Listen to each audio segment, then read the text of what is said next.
Welcome back to another race recap video, where finally we had beautiful weather as we took on this week's Mendon course. Yeah, just kidding. It was 34 degrees and raining, but it was still a lot of fun. I actually really enjoy racing in these conditions. I don't know why, but I always feel like I've got good legs when I'm racing in the cold and wet. Let's take a look at the course. We've got a 10K loop with plenty of rises, plenty of ramps, lots of bumps, and a ton of spots where you can make some selections. Really fun course, and it was raced really hard tonight. As is tradition, Dylan gets us kicked off here. Puts in a dig on one of the little rises coming up. So he puts in the work first, takes a look back to see if there's any response, and then just kind of commits to it here. I think we had either 19 or 20 on the start line tonight for the A group. Teams had pretty good representation. We had 4 trash birds. Oh, there's Miles, USA jersey. Hi, Miles. You guys awesome. Yeah, 4 trash birds, 3 guys from Premium Mortgage, a couple of Ides, and you can see in the rear view we had Rick Mann come out from Syracuse. He's a salty chimp. Oh, here goes Marcus. One of these videos, I've got to have like a Marcus attack count. It just beep, goes up in the corner every time he rolls off the front. But this is a good one. Marcus is going to try to bridge across. Dylan's not out of sight. He's not too far up the road, so this is an achievable move. I put in a little acceleration here just so I can get through the corner. It was very wet, so you know, taking your own line is a good feeling to have. And actually pulled out a little gap on the corner to the field. I took a quick look back and just kind of committed to getting up to Marcus here and seeing what we could do. Oh, I used the Strava flybys, so I've got some time gap information. So at this point, Marcus and I trying to get up to Dylan. And I think Paul bridges across to us. So now we've got 2 trash birds, a group of 3 trying to get up to Dylan. Right about here, we maximized our 10-second gap that we got. But you can see in the background, we've got some eager folks looking to get back up to us. So a few seconds later, first one to make contact is Jerfy. Again, still a gap on the field with our first time approaching one of the ramps here. And if you've seen any of these videos, you know what's gonna happen. Jeremy, destroyer of ramps, comes at us with a lot of speed, and he kicks over the top here super hard and gets a gap right away. And Jeremy this was his 3rd race day in 4 days, so he had been putting in a ton of work over the weekend. He won a race downstate and podiumed Marilla 2 days before this, and he just went over the top of this thing ballistically. And we all sit up here and say, all right, Jeremy, we'll hopefully see you later. So knowing the threat, Jan gets to the front and starts doing some work. We've got Dylan here working on the chase as well. And nobody really wanted to let Jeremy have too much leash here because we all know how strong he is. By this point, he had pulled out just about 12 seconds as he's making the second to last turn on the course. This was after a bit of a downhill, but things do level off a little bit before the turn. You can pedal right through this one. Super awesome of Wayne, the photographer, to come out. He was standing out in the rain taking pictures of us. We got some really great shots from it, so thanks very much, Wayne. You're the man. So you can see Jeremy off the front, not getting too much further up the road, so we're kind of holding him at bay, hoping he can tire out a little bit. So the view from the rest of the field here, we were working pretty cohesively. This was a good sign, people rolling through, nobody kind of blocking things up. You know, Ryan, Paul, Corey, myself here, each hitting the front and rolling through. And as we're approaching a little bit of a downhill here, this would just about be as close as we would get Jeremy for the next 2 laps. We had him down to 6 seconds, And as soon as we hit this next ramp, he just blasted off again and ended up pulling out quite a bit of time on us. So here we are, 49K to go. We've finished our first lap and still working really well together at the front to keep him close. At this point, he had 16 seconds. And as we made our way down this straightaway, we got him as close as 12 again. But once he hit those ramps, he pulled out to his maximum, which was 30 seconds. Which was bonkers because it's not like we were taking things easy back here. Everyone was rolling through. Each team had at least one or two guys contributing. We've got 2 trash birds, 2 premium mortgage guys here. So yeah, it's not like we were just laying back and letting him have his gap. He was earning every second of it.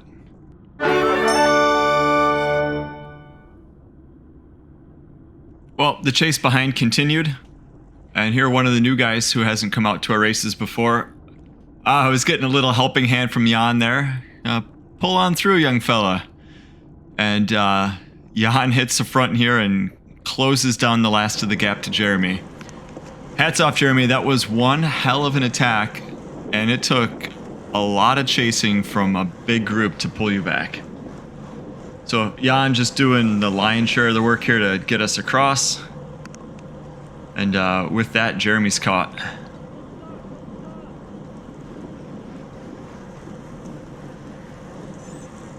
And right on cue, there goes the Prez, Jerfy, and Marcus. Well-timed counter, but Jan somehow still has some energy to keep them from getting up the road.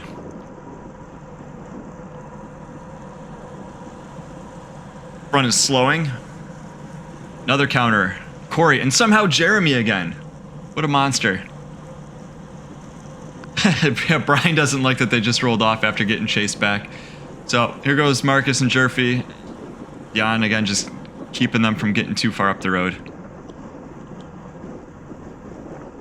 Now Corey's looking behind here, seeing that everyone's chasing, he pulls the plug. Back over to the Paul cam. You know, he sees the front is slowing, he's got a little momentum. So he puts in a dig to get up across. And now this would be a great move. We'd have a premium mortgage guy, an Algene guy, and an eyed guy, Jeremy. Someone from each of the teams, that's a good mix of people you want up the road. Ideally, you've got no one in the group willing to chase aside from the independents, so it would be really great if these guys could make this one stick. But unfortunately, too much chasing left in the group. We got Jan on Jerfy's wheel here, just as they're sewing it back together.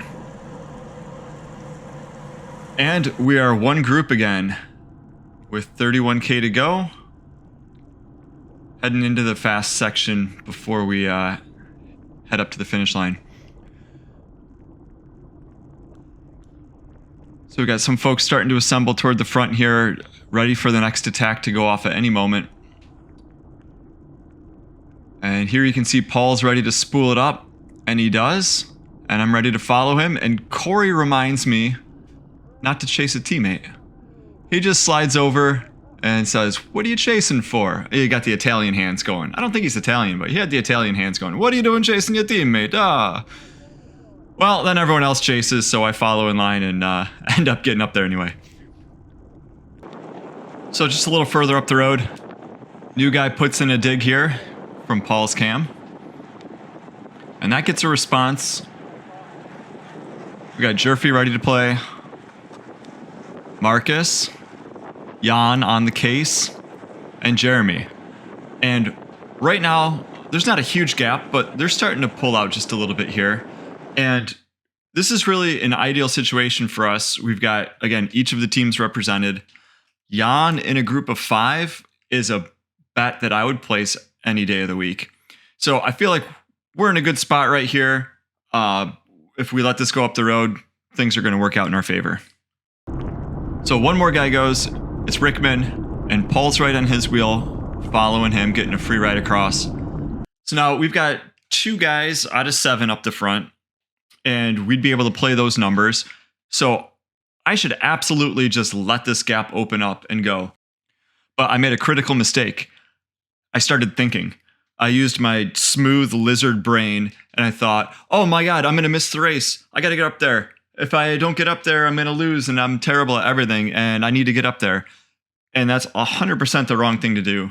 And I just put in a big effort to get across to Paul here. And that's just not being a good teammate. I've played team sports my whole life. I played baseball for 26 years. So like I know what it takes to be a good teammate. And I am not being a good teammate here. I mean, I'm doing a big effort, strike one. It's an effort that somebody else should have been doing and I could have followed, strike two. And it's bringing the rest of the field back up to my teammates. Strike three, take a walk. So that was really not a smart move on my part. Luckily, I didn't bring anybody up there with me. And I did atone for my big boner by going off the front here and making an attack. So not the worst possible outcome, but still a situation where I've got to be a much better teammate. So here I put in a dig and get a bit of a gap. And it looks like we've got some chase from behind. But again, Jan's on the case, just deterring any kind of chase from going on here. Just anchoring himself to some wheels, and these guys did a great job. These guys were good teammates and let me go up the road. I really got to learn from that. So now at the front of the race, we've got Corey, myself, and the Prez. And again, this is a great mix. We've got a premium mortgage guy and an Elgin guy. There shouldn't be a lot of interested parties in chasing behind. And it showed. We rolled a 20-second gap by the time we got over this bump here. So again, a good mix of guys, people willing to work hard. I was doing everything I could here to try to make this work. And I know everyone else in this group here was doing the same. So it was fun to roll a little bit of a break with these guys. About a minute later, Jerfy zoomed across to us, and now we had a group of 4. These guys are all stronger than me, so I'm going to have to do everything I can to try to hang with them. But yeah, we were all putting in honest work here, trying to stay away. Unfortunately, we only made it about a K or 2 up the road before the group came back to us before those rises. And shocking news, Jeremy would use those ramps to get a gap again, this time with Dylan. And again, this is a very dangerous move. So here from the Paul cam, we've got Jan, Paul, and myself just trying to keep these guys from getting too far up the road again. Because they're so strong and they've got team support. If we let them go, it's probably going to be game over for them. So right here I hit the front and put in a little seated attack. Because it looked like the group behind was slowing a little bit. And Paul just does a perfect job of soft pedaling the front and following wheels.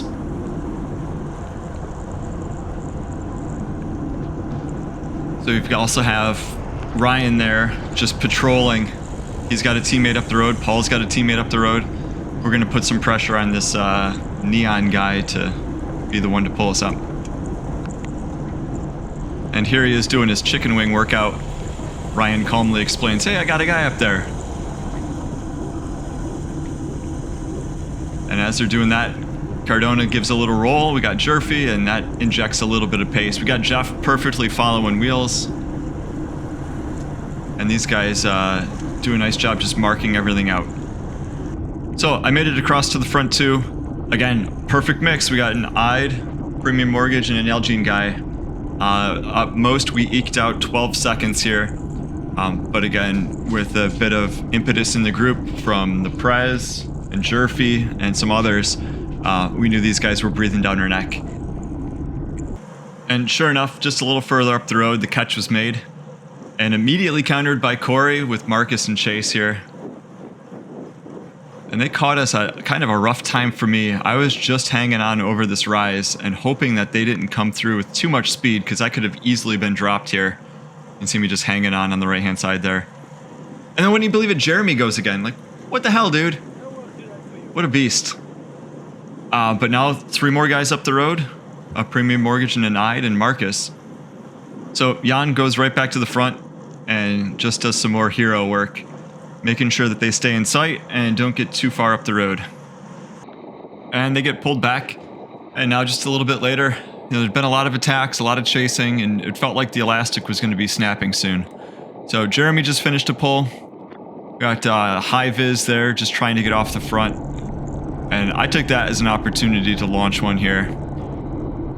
So spooled things up, went all in on one last move here, and got followed by Ryan and Jerfy and Cardona.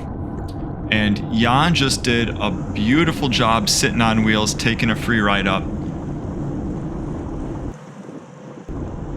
Yeah, here's the Jan cam. He was in perfect position when Cardona and Jerfy went, and he just latches on. Well, Paul does the same thing, and Jerfy doesn't want to work with Jan in his wheel. Jan's freewheeling, Paul's freewheeling, Jerfy's freewheeling. This is perfect. This was exactly the chance that we needed to get up the road. And the three of us put in a ton of work. Again, a great mix. We had a Premium Mortgage, an Elgin, and the Prez. And by the time we made the turn at the bottom of this course, we had pulled out 50 seconds, which was a pretty good gap, especially at this point in the race. So needless to say, I was all in on this move, and I'm trying to come around Brian, but I was cooked. And Brian said, I got this, and he just doubled down on his pull. That was incredible. Without that extra work, giving me a little bit of a chance to recover here, I would have been cooked. But luckily, I used this couple of seconds to kind of get my heart rate back under control, and we were able to keep rolling turns from there. But without Brian having the sense to take an extra pull there, we probably would have been doomed, because I would have just been a dead weight. But yeah, that was just enough time for me to recover, and now I'm able to contribute again. So that's a really savvy racer move on Brian's part, to know that I was swinging, and that if he just put in a little extra work there, I'd be able to pay it back. And I really wanted this move to work, so I was really motivated and committed to being able to stay away here. And Ryan and Brian were too, which made this a lot of fun. Behind in the chase group, Jan was reminding our neon-vested friend that he had teammates up the road and he wasn't about to do any work. And I don't think Neon Vest enjoyed that too well, so he kind of threw the parachute out there for a second. Well, we're approaching a ramp, so what do you expect to happen? Yep, Jeremy, Jan's on the case, so is Dylan, and these guys hossed it up this ramp. I mean, Paul's blasting a solid 700, and they're still pulling away. Like, that's bonkers. But Jerfy tries to get across, can't quite make it. And those three are off in pursuit. Jan's placed right on Jeremy's wheel, and it's incredible that Jeremy had this much work left in him after 3 days of racing and after his escapades off the front so many times in this race. But here he is just blasting away. Jan just sitting in his draft, taking the free ride. And Jeremy kicks again. Like, that's nuts. He's doing so much work. Jan hitting 800 watts just to stay with him here. And Jeremy just keeps kicking.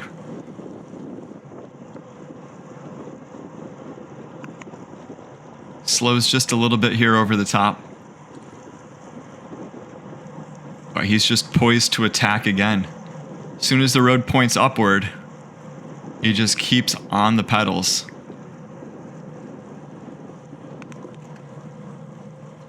And here he goes, spooling it up again. You can see our blinkies up ahead. They've cut into our gap quite a bit, but they've got some work to do to close it. And finally, after the 5th time of asking, Jan relents, and Jeremy and Dylan are able to strike clear here. But incredibly powerful riding from Jan here to stick with these guys on these rises time after time. But now there's 2 chasers in pursuit of the 3 of us up the road.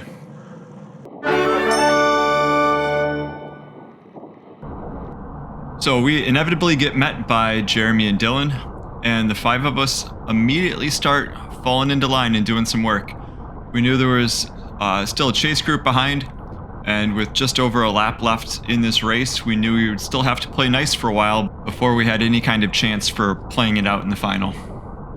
So now with 7K to go, we had cemented a 40-second lead over the group, and with our last time up the ramps here, I was starting to get a little suspicious that Jeremy would want to go. So I swung off, tried to grab his wheel here. Not that there's anything I could do about it if and when he decides to go, but at least it made me feel a little bit better to have him, you know, in my sights here, knowing what was likely to come. I knew Dylan was also going to be vying for that wheel. It's just like seeing your destiny looming in the distance right there. Like, that's the chopping block, and I am just willingly putting my head in the guillotine here. It's like, we know what's going to happen. Yeah, Dylan slides over. All right. Yeah, I'm on the front. That's not what we want. Do want to be doing any effort before I'm going to have to be trying to match an attack.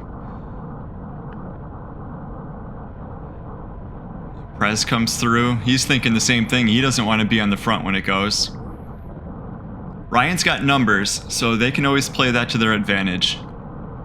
Yeah, Brian looking behind, waiting for it to come. We know it's coming. Ryan does a good job to pull through here. So Dylan and Ryan can play numbers, yeah, but it doesn't matter. Here we go. We're all trying desperately to follow Jeremy, and Dylan's the only one who can match him. And yeah, it's tough just to watch him roll away here when you're doing everything you can. And I feel like if that climb was like maybe 10 feet shorter, Dylan probably sticks with him. But it was just too much over the top that Dylan lets the wheel go, and he'll come back to the group of 4 of us here. 3, I can count. Me, Ryan, and the Prez.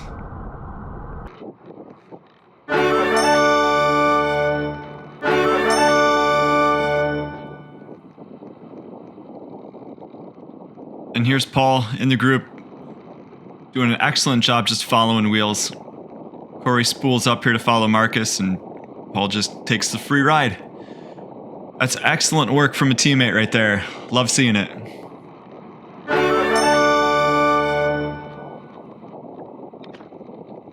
Into the finale now.